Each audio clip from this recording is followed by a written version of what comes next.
today, on 5 facts you probably already knew, we're going to be talking about H.P. Lovecraft, or Howard Phillips Lovecraft. If you hadn't heard of him, you've likely heard of Cthulhu.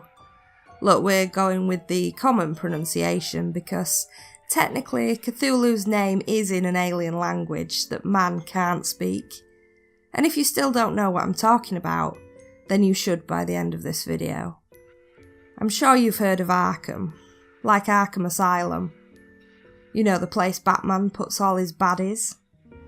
But did you know that Arkham got its name from the writings of Lovecraft, which an editor at DC in the 1920s must have loved, because it soon became synonymous with Batman as well.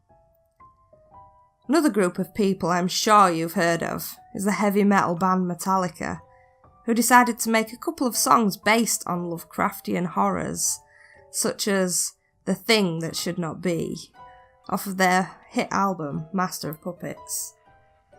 The song itself is based on The Shadow over Innsmouth. But that's not the only song that the band based on the cosmic horrors.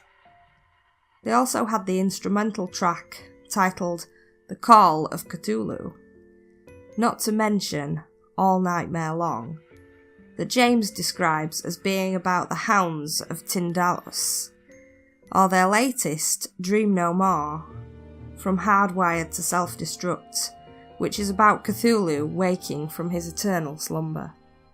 Where else has Lovecraft popped up in popular culture? Well, there's quite a few B horror movies based on his works, but the most well-known would have to be the Evil Dead franchise, with their inclusion of the famous or infamous Necronomicon, which first appeared in Lovecraft's 1924 short story The Hound.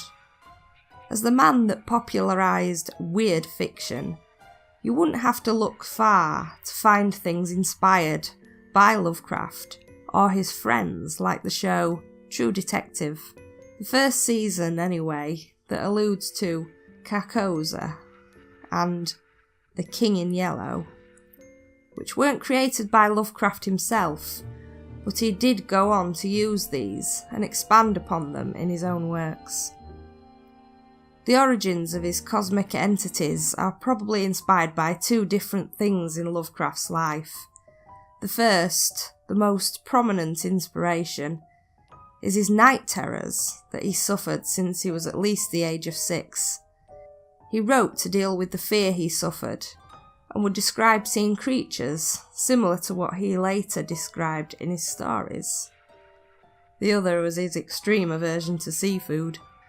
And with that, I will leave you with a quote from one of his works. "That is not dead which can eternal lie, and with strange aeons even death may die."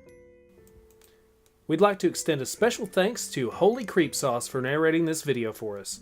If you want to find more of her stuff, check her out right here. And if you like this video, please like it, subscribe, and do the numerous other things that YouTube tells us to tell you to do. Thanks for watching.